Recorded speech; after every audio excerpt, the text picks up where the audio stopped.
Bon, conduire, il faut choisir, mais comme tu es confiné, le choix est vite fait.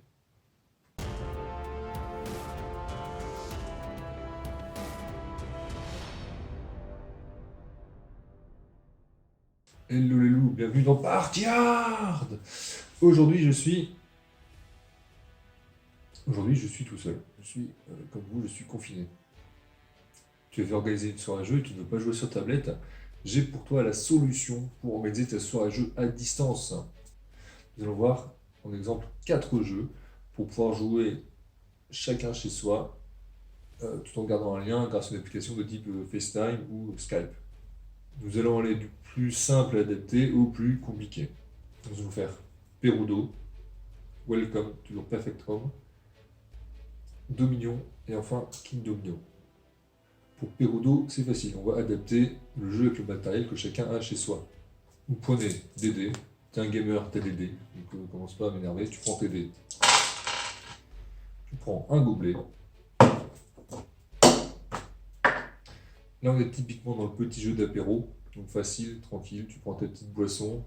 Alors bien sûr, l'abus d'alcool est dangereux pour la santé, et 2 verres par jour maximum et pas tous les jours. Et bien sûr, si tu prends une boisson sucrée, ben, tu bois trop gras, trop sucré, trop salé, c'est foutu aussi. Donc, bois de l'eau. Donc vous prenez votre verre à boisson, vous buvez, et entre deux,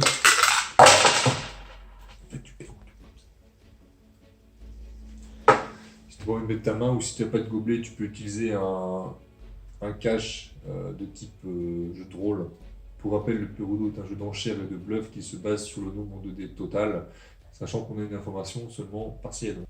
Je mets bien sûr le lien en description pour les règles. En fait, tes dés sont des dés normaux. Ce que tu adaptes, c'est que tu mets, à la place des pacos, tu mets le 1. C'est le 1 qui fait le paco, tout simplement. Pour adapter la règle, c'est très simple. Chacun notre tour, on annonce notre enchère, comme si c'était un jeu normal, sauf qu'on fait ça à une distance plus élevée. Et si jamais vous voulez savoir combien de dés il reste au total, vous demandez à chacun le nombre de dés qui lui reste. Comme ça, c'est réglé. Une fois l'apéro fini, on peut passer à des choses un peu plus sérieuses. On va passer à Welcome to your Perfect Home. Alors c'est facile, là il suffit qu'il y ait une seule personne qui ait le jeu. Donc c'est un roll and write, mais qui est en vrai plutôt un draw and write. On pioche des cartes qui sont révélées à tout le monde et chacun note sur sa feuille de score, sa feuille de marquage, l'action qu'il réalise. Alors comment on adapte?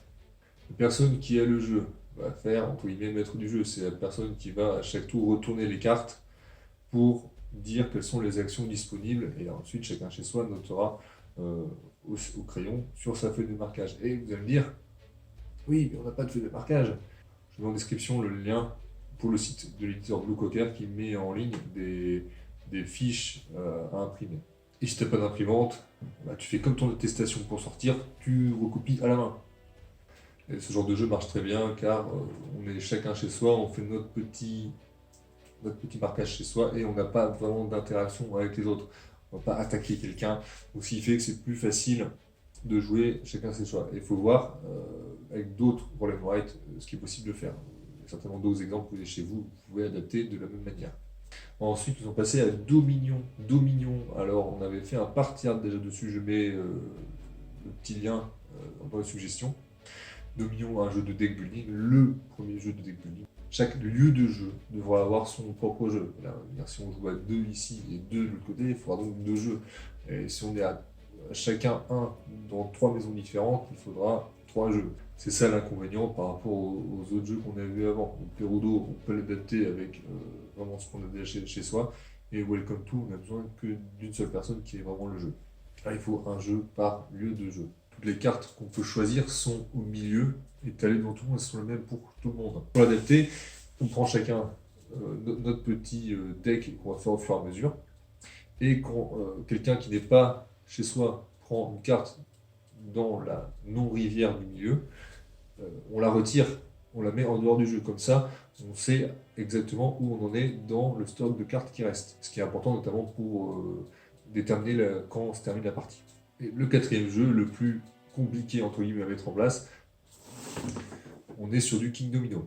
Alors je vais vous montrer exactement comment adapter, parce que c'est un peu plus complexe que ce qu'on a vu avant. Dans King Domino, un des joueurs fera le Game Master. Ceux qui jouent ailleurs que chez le Game Master, je leur propose, pour une question de facilité, de mettre les tuiles dans l'ordre croissant. Ainsi, quand le tirage sera fait par le Game Master, ce sera plus simple pour mettre en place les tuiles chacun de son côté.